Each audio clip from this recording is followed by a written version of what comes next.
Gostaria de saudar com a graça e a paz de Jesus a todos os irmãos. É uma grande alegria estar aqui para o nosso terceiro episódio da série do livro de Daniel. Então, sem mais demoras, eu convido você a abrir a palavra de Deus no livro do profeta Daniel, no capítulo de número 3. Daniel, capítulo de número 3. Hoje nós vamos aprender que quem quiser salvar a sua vida, primeiro vai ter que estar disposto a perdê-la. É o ensino do capítulo 3 de Daniel. Quem estiver disposto, ou quem quiser ganhar de fato a sua vida, tem que estar disposto a perdê-la. A grande ideia dessa passagem, essa passagem tem uma grande ideia, que pode ser resumida da seguinte maneira: o Senhor soberano é poderoso para livrar os seus servos que se recusam a adorar os falsos deuses. Nós vamos ver, enquanto lemos capítulo 3 do livro de Daniel, que o Senhor soberano é poderoso para livrar os seus servos que se recusam à adoração dos falsos deuses. Bem, o texto é um texto longo, é um texto grande, e eu não quero começar lendo o livro inteiro, o capítulo inteiro, logo no início da pregação. Eu vou ler os primeiros versículos. Como eu estou utilizando aqui a terminologia da série, e hoje o terceiro episódio, eu vou dividir o nosso episódio em 4 cenas que o texto mostra para a gente. E aí eu vou explicar de modo resumido as 4 cenas, e aí no final eu paro para a gente fazer algumas aplicações para as nossas vidas. Pode ser assim? Então vou ler uma primeira parte, depois ler outra, assim por 4 vezes. Explicarei, e depois da explicação eu volto e farei as devidas aplicações, tá bom?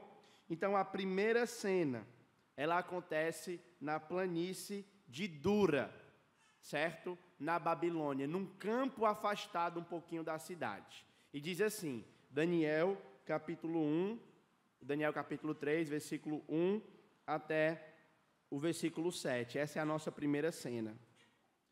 O rei Nabucodonosor fez uma imagem de ouro de 27 metros de altura e 2,70 metros de largura, e ergueu na planície de Dura, na província da Babilônia. Depois convocou os sátrapas, os prefeitos, os governadores, os conselheiros, os tesoureiros, os juízes, os magistrados e todas as autoridades da província para assistirem à dedicação da imagem que mandara erguer. Verso 3. Assim, todos eles, os sátrapas, prefeitos, governadores, conselheiros, tesoureiros, juízes, magistrados e todas as autoridades provinciais se reuniram para a dedicação da imagem que o rei Nabucodonosor mandara erguer e ficaram em pé diante dela.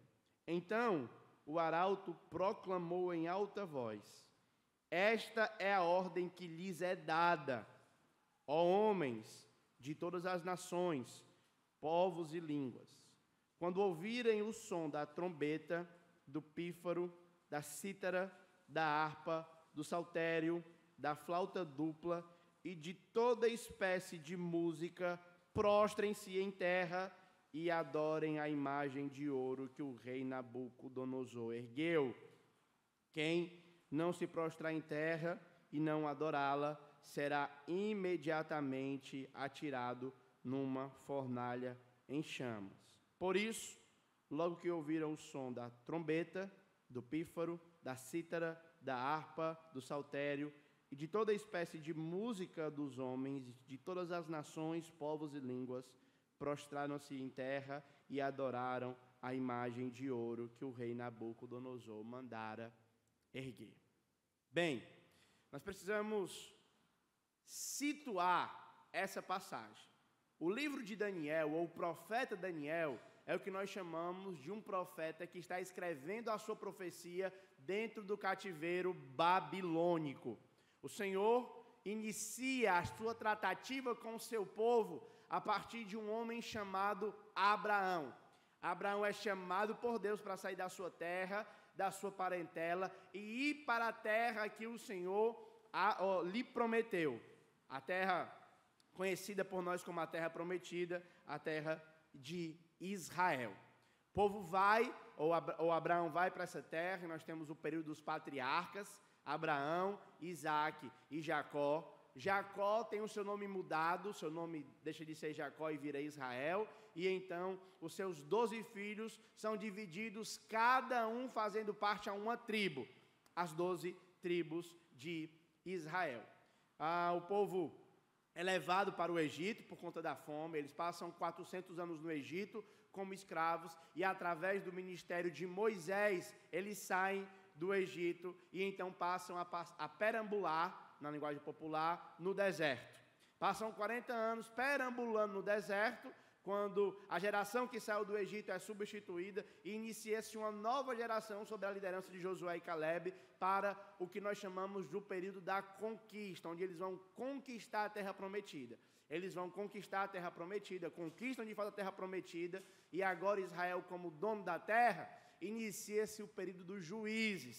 400 anos de muita inconstância política, de muita desobediência ao Senhor, até que o último juiz se levanta, e ele se levanta para eleger um rei.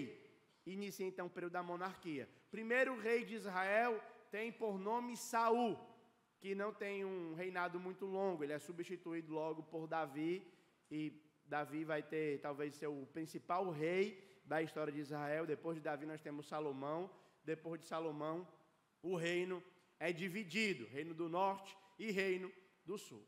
Reino do sul, a capital permanece em Jerusalém, tendo duas tribos, a tribo de Judá e a tribo de Benjamim. E as outras 10 tribos, elas vão por norte. A tribo do norte é invadida pela Síria em 722 a.C., os irmãos estão bem lembrados disso. E Israel permanece em Jerusalém, quando, em 605, Nabucodonosor decide invadir Jerusalém, a terra que o Senhor havia prometido a Abraão, a terra que o povo havia recebido por herança, a terra que mana leite e mel, aquilo que Deus havia prometido para aqueles que Ele amava, para a menina dos seus olhos, agora está sob ameaça de invasão por parte de Nabucodonosor. E nós vemos de fato que a investida de Nabucodonosor é bem sucedida. E ele consegue entrar em Jerusalém, não somente entrar em Jerusalém, mas ele também consegue levar cativo os jovens da corte. O capítulo 1, então, destaca principalmente 3 jovens: Daniel, Sadraque, Mesaque e Abidnego, que são os nomes Beltesazar, Sadraque, Mesaque e Abidnego. Eu ia citar o nome deles hebraico, mas eu, de fato, realmente dei um branco aqui agora, certo? Então, mas eu vim consultar aqui para lembrar. Daniel, Ananias, Misael e Azarias, que têm os seus nomes mudados.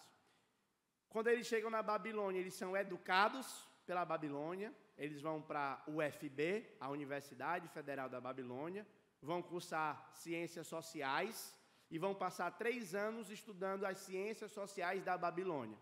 Ao término dos 3 anos, eles vão apresentar o TCC perante Nabucodonosor e são extremamente bem-sucedidos. Mas um ponto que vale se destacar no capítulo 1 é a resolução de Daniel e desses jovens, que decidiram não se contaminar na Babilônia. No capítulo 2, no nosso segundo episódio, nós vimos o sonho de Nabucodonosor. E esse é muito importante para entrarmos no capítulo 3. Havia um sonho que Nabucodonosor tinha, ele não sabia, não se lembrava do seu sonho, e ele pediu para que os seus magos pudessem interpretar. E eu, depois me diga então o que foi que você sonhou, que a gente vai interpretar. Só que Nabucodonosor disse: eu não vou dizer não, vocês não são intérpretes, então vocês que se virem. E eu vou dar 3 dias para vocês. Se vocês não interpretarem em 3 dias, eu vou mandar matar todo mundo. Nabucodonosor era um homem muito equilibrado, um cara assim muito tranquilo, calmo, pacífico. E aí, na hora que passou os 3 dias, na hora que o guarda entra para matar Daniel e seus amigos, Daniel disse: você vai me matar por quê? Porque tem um sonho, Nabucodonosor, ninguém interpretou, nós temos que lhe matar. Daniel disse: não, pois espera o seguinte, me dê um tempozinho que eu vou orar, e o Deus do céu irá revelar para mim o sonho.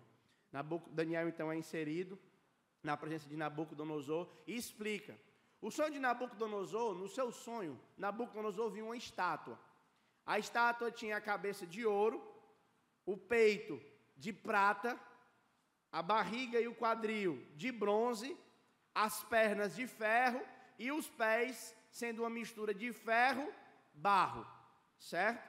Então, essa pedra estava lá e havia uma pedra, ou essa estátua estava lá e havia uma pedra que sem auxílio de mãos humanas vinha e derrubava essa estátua. E Daniel então vai explicar que a cabeça de ouro era Nabucodonosor, que o peito de prata era o reino que iria suceder ele, e nós sabemos pela história que era o reino Medo-Persa.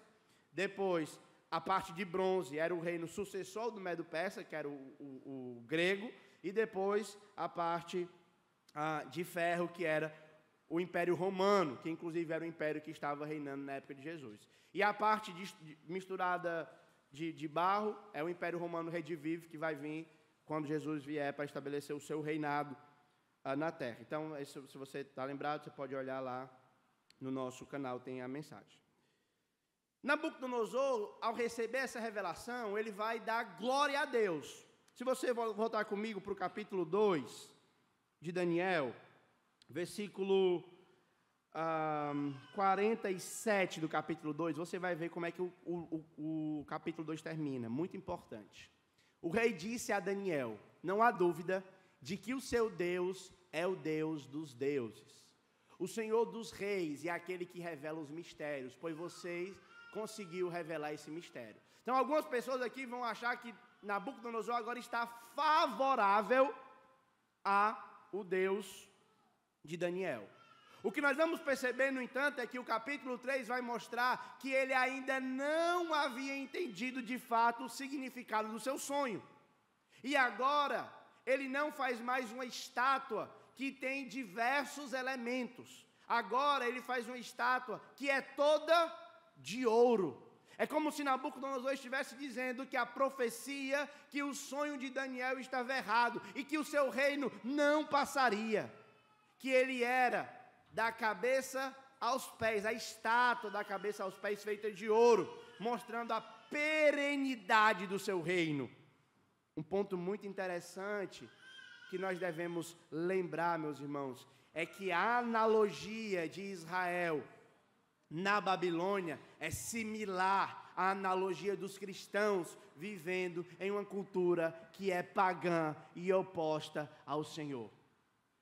Eu já tenho mencionado ao longo desse tempo que temos estudado Daniel junto, que Babilônia, sempre que aparece na Bíblia, aparece como um sistema de oposição a Deus.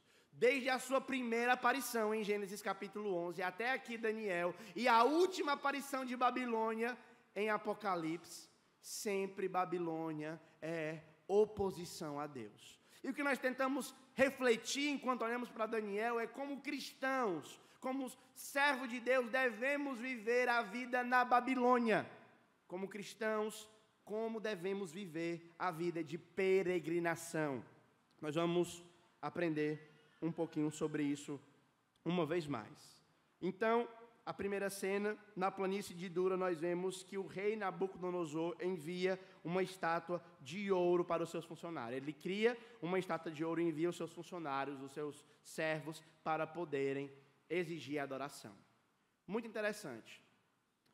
Eu queria deixar as aplicações para o final, mas é mais forte do que eu aplicar o texto.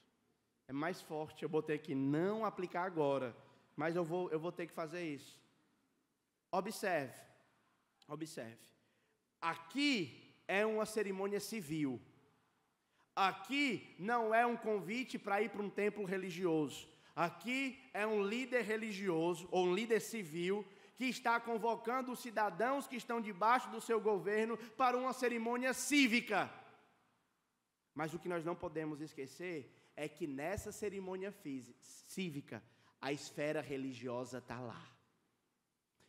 Nós não estamos pensando serviço a Deus dentro das paredes eclesiásticas. Daniel é um convite para pensarmos a fé cristã de um modo integrado.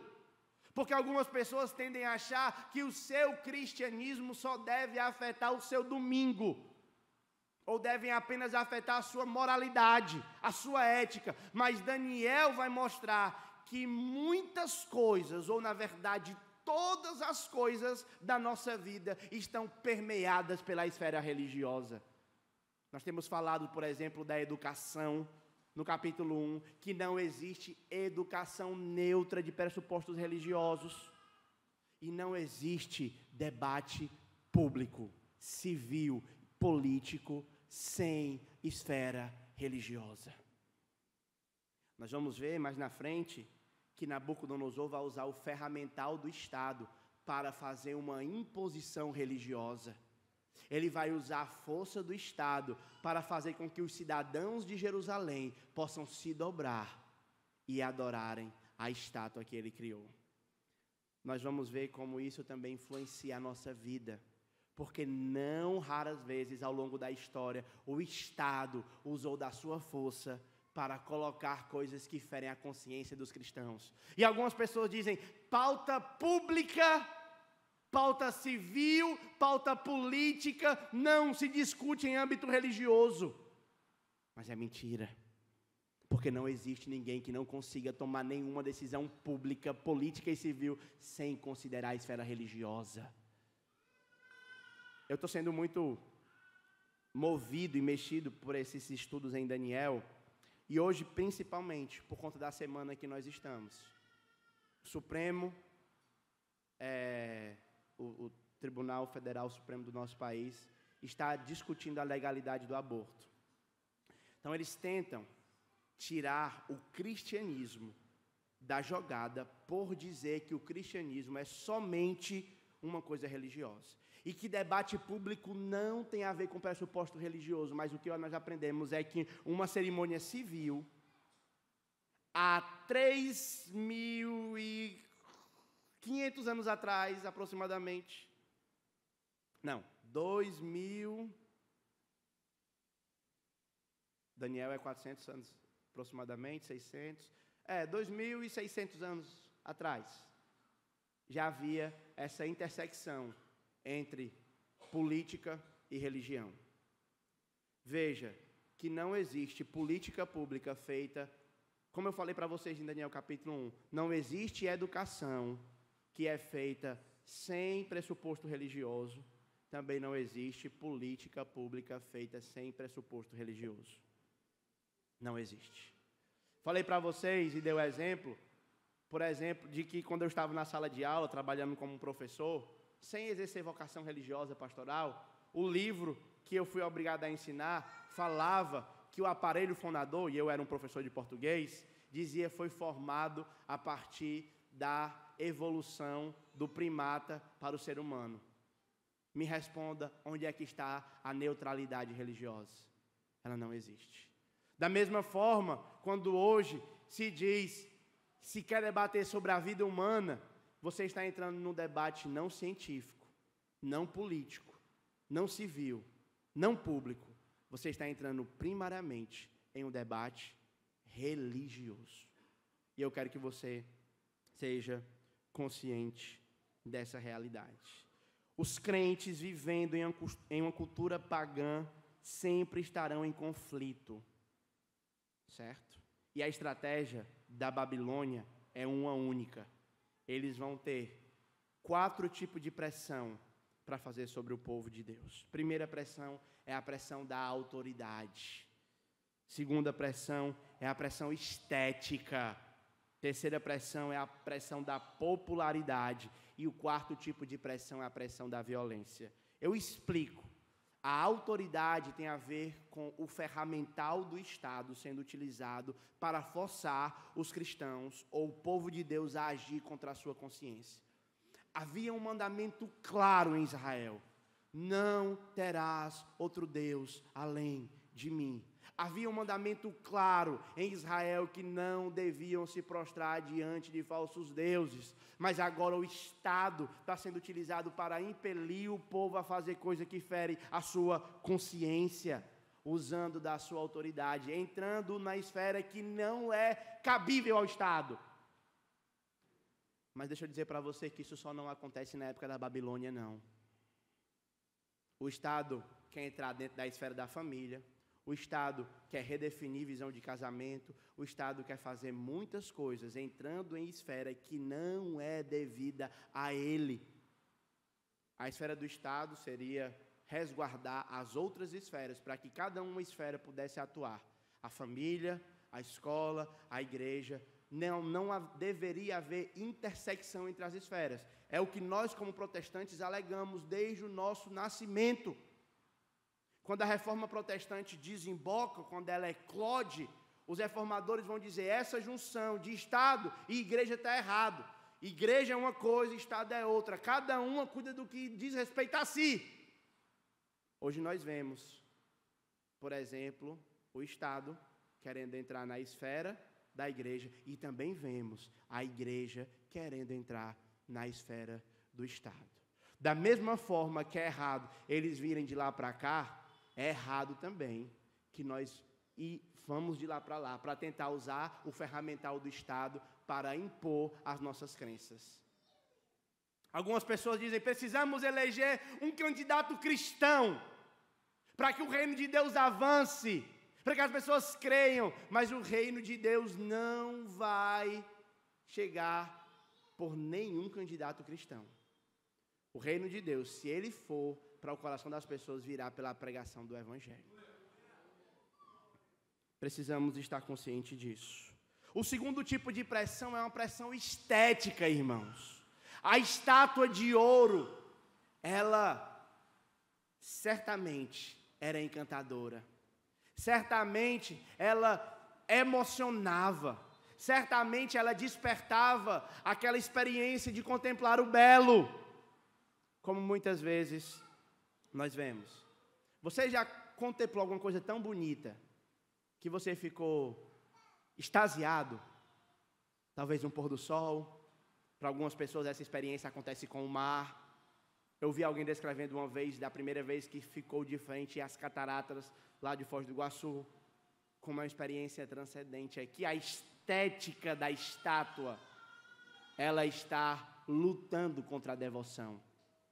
Observe que no nosso mundo, a estética, ela aparece no meio da arte. E a arte, né, eu poderia falar muito sobre isso, mas eu vou ser sucinto, ou vou tentar ser tanto sucinto quanto eu posso, que eu não tenho uma habilidade muito grande em relação a isso, então vou contar com a paciência dos irmãos. Quando der o tempo, simplesmente eu termino, fecho aqui a Bíblia e a gente conversa ali comendo, tá bom? Que é importante, hoje é importante todo mundo comer. Amém? O seu Carlos gostou? Bom, comida é bom, né, seu Carlos? É benção. Então nós temos essa pressão estética. Eu quero que você seja consciente disso. Todo filme, toda música, toda arte, toda exposição que você tem à mídia, ela é formativa. Algumas formações, como a educação, ela tem formação direta, mas outras têm formação indireta. E eu vou deixar só isso aqui para provocar vocês, porque eu não vou ter tempo de elaborar isso. Segundo tipo de pressão que esses jovens estão sofrendo é a pressão da popularidade. Imaginem vocês, todos estão prostrados perante a estátua. Todos, você já ficou em pé na igreja quando todo mundo está sentado? Né? É horrível, né? Uma vez eu fui pregar em uma igreja que tinha o costume de colocar os pregadores para ficar sentados aqui no Santo dos Santos. Aí eu fiquei constrangido porque eu não sei como é que faz. Aí o irmão falou assim, vamos ficar de pé para ler a Bíblia. Aí eu olhei para o pessoal do lado e ninguém se levantou. Aí eu me levantei, né? Aí quando eu vi que eles continuaram sentados, eu só ajeitei assim a calça e sentei de novo. Porque é um constrangimento que a gente passa. Porque nós fazemos esforços para sermos aceitos nos ambientes que nós estamos inseridos. A gente sempre faz esse esforço. Esses jovens estavam perante um campo aberto, todos prostrados, e eles três em pé. Imagine aí como eles estavam sofrendo. Ou eu imagino o cara do lado e fala assim, ei, macho, é para se abaixar. O cara, não posso não, meu Deus não permite. Teu Deus não liga, não, é só uma abaixadinha, tu abaixa no instante e levanta. Não tem problema não. Não tem problema, é uma simples... Ele não está mandando você negar o seu Deus. Ele não está mandando você apostatar da sua fé, você deixar de ler a Torá, você deixar de se identificar como israelita, não. Ele está querendo só que você se prostre rapidinho, prostrou, pronto. Não tem problema, não tem nada a ver, isso é normal. Todo mundo se prostra, se prostre só um pouquinho. E eles foram tentados com a popularidade. Você vai ser tentado para ser aceito no ambiente que você está inserido. Você vai ser tentado por se prostrar. Não é negar a Deus, não é sair da igreja, não é. É só uma prostradinha. É só se baixar. Tu pode baixar e ninguém está nem vendo. É só para tu não morrer. Não é melhor tu estar vivo aqui? Para influenciar positivamente a Babilônia. Mas ele vai dizer, não. Porque o meu coração só tem um Senhor. Porque eu só me prostro a um Senhor. O seu nome é Yahvé e a sua lei é o meu prazer. E eu o obedecerei. E a quarta pressão é a pressão da violência. E aí nós entramos na segunda cena. Agora os jovens são levados à presença do rei. Verso 8 ao verso 20. Nesse momento, alguns astrólogos se aproximaram e denunciaram os judeus, dizendo ao rei Nabucodonosor: ó rei, vive para sempre. Tu emitistes um decreto, ó rei, ordenando que todo aquele que ouvisse o som da trombeta, do pífaro, da cítara, da harpa, do saltério, da flauta dupla e de toda espécie de música se prostrasse em terra e adorasse a imagem de ouro. E que todo aquele que não se prostrasse em terra e não a adorasse, seria atirado numa fornalha em chamas. Mas alguns judeus que nomeastes para administrar a província da Babilônia, veja, eles tinham emprego público, tá?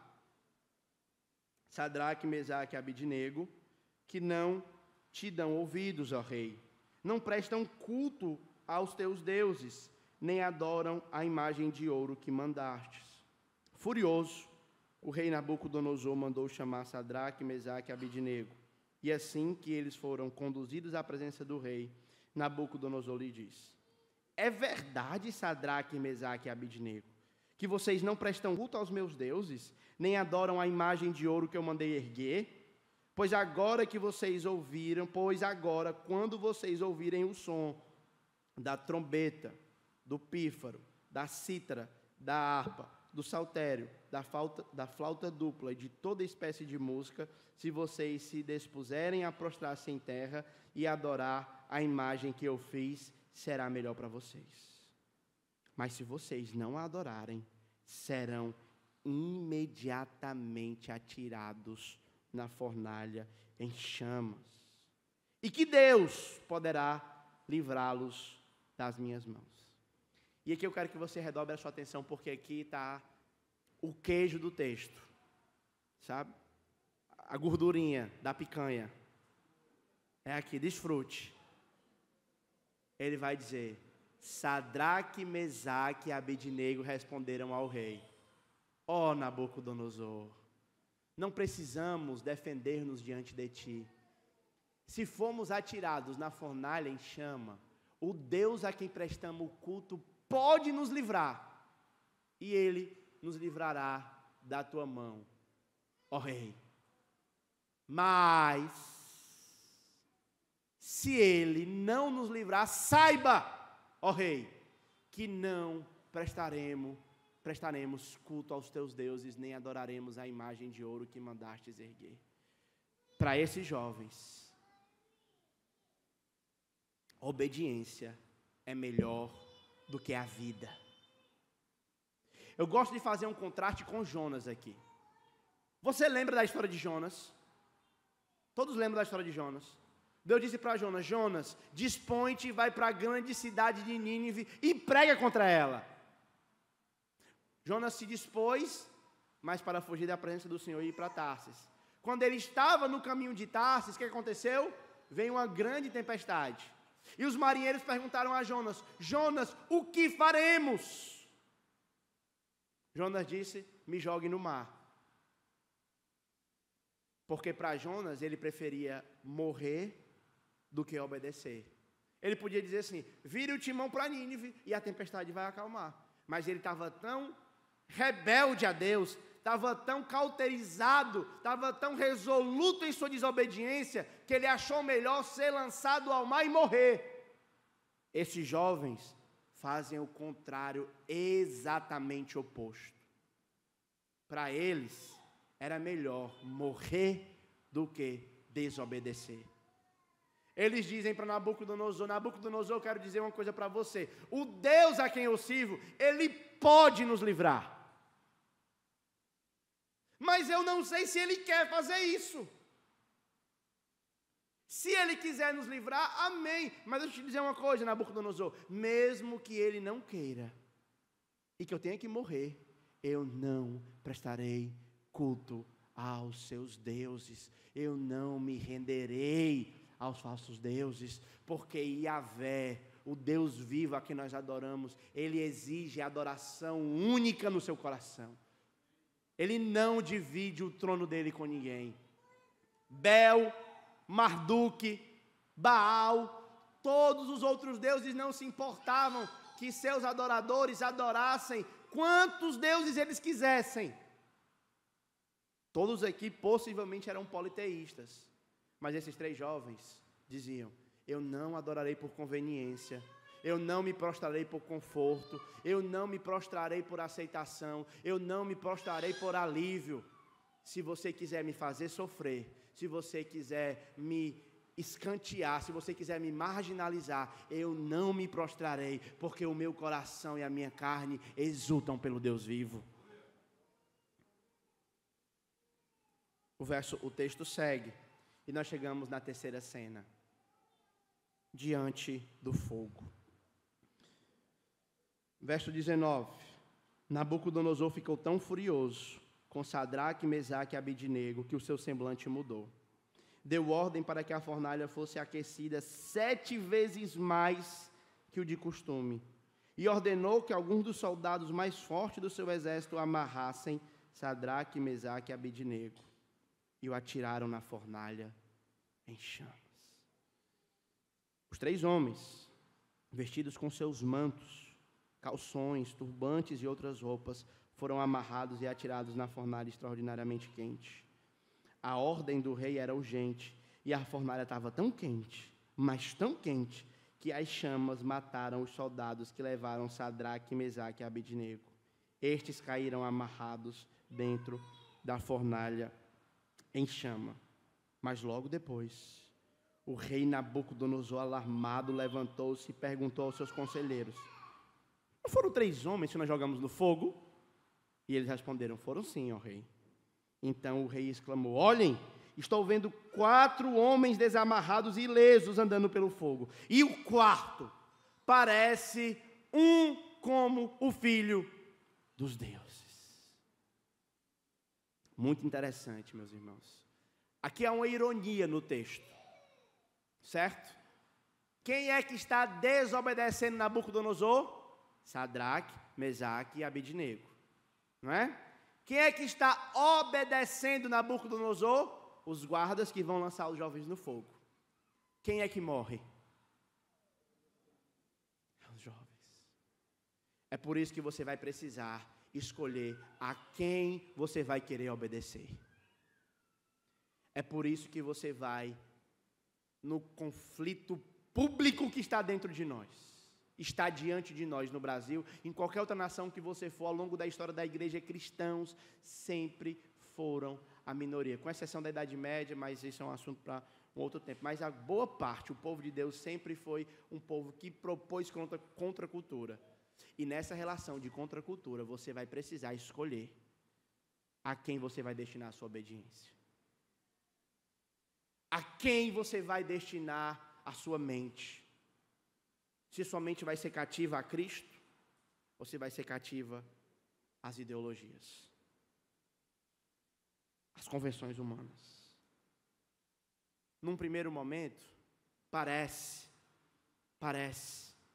que você entregar a sua mente para Nabucodonosor vai dar para você uma posição mais confortável de segurança.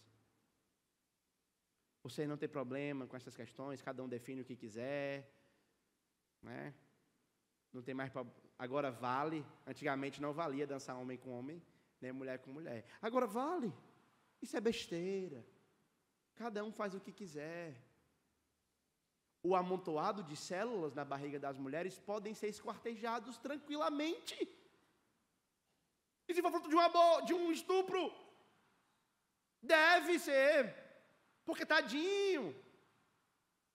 É interessante que as pessoas que defendem que o aborto deve ser em caso de estupro, elas querem matar a pessoa mais inocente de todos, que é o bebê, na barriga da mãe. Queremos aborto para podermos fazer com que não estamos aprovando isso. Só queremos que as pessoas façam isso com segurança. Deixa eu dizer para você, nunca um aborto tem segurança, sempre vai morrer uma pessoa. Mas isso não é legal. Isso não é cult. Isso é fundamentalista. É religioso. Mas é o que Deus diz na sua palavra. Me teceste no ventre da minha mãe, quando eu ainda era substância informe. É o que Deus diz. Isso é um dos muitos exemplos, irmãos. Muitos exemplos que a gente poderia ter. E para finalizar, nós entramos na quarta cena. A cena agora ao lado do fogo. Primeira cena no campo de Dora. A segunda cena diante do rei. A terceira cena na fornalha. E agora fora dela. Verso 26 ao 30. Na verdade, 26. Então Nabucodonosor se aproximou da entrada da fornalha em chamas e gritou: Sadraque, Mesaque e Abidnego, servos do Deus Altíssimo, saiam, venham aqui. Sadraque, Mesaque e Abidnego saíram do fogo. Os sátrapas, os prefeitos, os governadores, os conselheiros do rei se ajuntaram em torno deles e comprovaram que o rei não tinha ferido o corpo deles, que o fogo não tinha ferido o corpo deles. Nem um só fio de cabelo tinha sido chamuscado. Seus mantos não estavam queimados e não havia cheiro de fogo neles. Então disse Nabucodonosor: Louvado seja o Deus de Sadraque, Mesaque e Abidnego, que enviou o seu anjo e livrou os seus servos. Eles confiaram nele, desafiaram a ordem do rei, preferindo abrir mão de sua vida a prestar culto e adorar outros deuses, outro Deus que não fosse o seu próprio Deus. Por isso eu decreto que todo homem, de qualquer povo, nação e língua, que disser alguma coisa contra o Deus de Sadraque, Mesaque e Abidnego, seja despedaçado e sua casa seja transformada em entulho, pois nenhum outro Deus é capaz de livrar alguém dessa maneira. Então o rei promoveu Sadraque, Mesaque e Abidnego. Finalizo fazendo algumas aplicações. A primeira, não podemos negligenciar a realidade do conflito cultural. Nessa história, nós vemos o ferramental do Estado sendo utilizado para oprimir os cristãos. E, com frequência, nós vemos o Estado criando leis que ferem a crença e a consciência dos cristãos, uma vez que o Estado quer atuar em esfera que não diz respeito a ele. Segundo, devemos adorar a Deus, ainda que isso nos traga dor. Devemos adorar a Deus, ainda que sejamos lançados na fornalha ardente de fogo. A oração da fé não é: eu decreto que não vou ser lançado na fornalha. Eu decreto, eu ordeno, eu faço isso e aquilo. A oração da fé é a seguinte: Senhor, se tu quiser, tu pode, mas eu não sei se tu quer. Todavia, seja feita a tua vontade. Terceira aplicação: não devemos medir as consequências para sermos fiéis a Deus. Você deve estar disposto a que a sua fidelidade o leve às últimas consequências, mesmo que isso signifique ir para a fornalha. Nesse caso, os jovens foram libertos da fornalha. Mas nessa relação profética contra o Estado, nós temos o exemplo de João Batista. E João Batista não foi livrado, pelo contrário, a sua cabeça foi decepada. Mas ainda assim, ele permaneceu fiel. A questão é, nós estamos dispostos a ir até as últimas consequências pela nossa crença, para sermos fiéis a Deus e ao Evangelho? Quarta aplicação. Nós achamos que a igreja vai fazer o papel de sal e luz tanto mais quanto se assemelhar com o mundo. Aqui nós vemos que Sadraque, Mesaque e Abidnego abençoam Babilônia simplesmente por serem distintos dela. Não por serem parecidos, mas porque eles se distanciaram de tal forma, eles viveram uma vida de tal forma que a diferença foi o ponto positivo. Às vezes nós achamos que nós às vezes utilizamos erroneamente o texto, me fiz fraco com os fracos, me fiz forte com os fortes, para de alguma forma ganhar alguns. Então vamos deixar a nossa vida, vamos viver mais parecido com as pessoas de fora da fé, para atrair elas para a fé. Essa história me mostra que o que atrai alguém para uma fé genuína, que atrai alguém ao encantamento com Deus, não é as nossas semelhanças, mas é a diferença. Foi porque Sadraque, Mesaque e Abidnego decidiram não ser iguais, que eles abençoaram a Babilônia. Foi porque eles decidiram fazer a diferença, que eles abençoaram a Babilônia. E a última aplicação, meus irmãos, ela tem a ver com a realidade do cativeiro. Essa história não foi feita para lermos. Daniel, quando escreveu essa história, não tinha eu e você, cidadãos de Fortaleza, de 2023, depois de Cristo, em mente. Ele tinha em mente um povo que estava cativo na Babilônia, porque era natural que o povo pensasse que o sucesso de Nabucodonosor em invadir a Babilônia fizesse com que ele fosse mais poderoso do que Yahvé.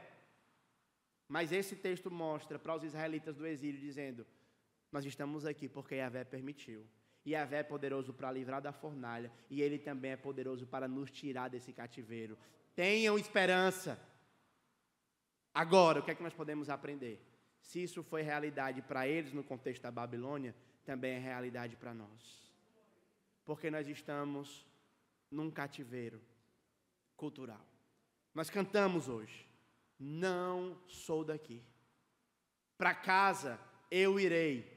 Não voltarei porque não cremos na preexistência da alma. Então seria eu irei, porque nunca viemos do céu.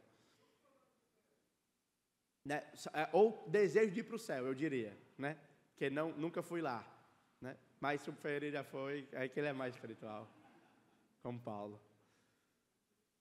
Mas há uma promessa: Ele virá nos buscar. A opressão que nós sofremos hoje vai valer a pena, porque Ele também veio, deixou a sua glória, se esvaziou, e como um peregrino viveu como um exilado, e mais do que ninguém suportou as consequências trágicas de se opor ao estado de sua época. É claro que existe um aspecto religioso da morte de Cristo, não podemos negligenciar, mas há também um aspecto que os romanos o mataram, e o levaram à cruz, e o crucificaram. No entanto, meus irmãos, aquela sexta-feira não teve a palavra final. Ele foi crucificado realmente. Como exilado, o Estado realmente conseguiu assassiná-lo. Mas como Deus, o Estado não conseguiu contê-lo. No domingo pela manhã, ele ressuscitou vitoriosamente. Foi assunto aos céus e disse que aquele que crê nele, ele virá para buscar. O mundo não está legal. Parte disso também porque nós não estamos legal e não estamos contribuindo para que o mundo seja legal. Mas ele virá buscar. Ele vem me buscar. E com ele eu irei. Amém? Vamos orar?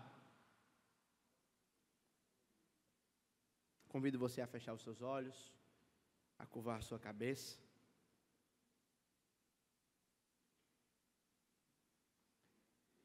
Te agradecemos, Senhor, por Te ter em nossa vida. Nos ajude, Senhor, a lembrarmos da realidade desse conflito. Nos ajuda a lembrar que nós somos religiosos, claros, mas há outros tipos de religiosos batalhando uma batalha espiritual. Te pedimos sabedoria. Quando quiserem trocar o nosso nome, quando nos oferecerem serviço público, oferecerem suas propostas educacionais, que sejamos sábios. E até lidemos bem com isso, Senhor. Até as aceitemos. Mas eu te peço, Senhor, que quando a Babilônia da nossa geração pedir a nossa devoção, o nosso coração, pedir para que nos prostremos perante as estátuas de ouro que são criadas na nossa época, que o Senhor nos ajude a sermos fiéis como esses irmãos foram, como Sadraque, Mesaque e Abednego foram. Nos lembra do Teu Filho, nosso Salvador, Pai. Nos ajuda a amarmos mais do que a influência. Nos ajuda a amarmos Ele mais do que a nós mesmos. E nos ensina a perder a nossa vida para ganharmos ela de fato. No nome dEle é que nós oramos. Amém. Amém. Que Deus abençoe, irmãos.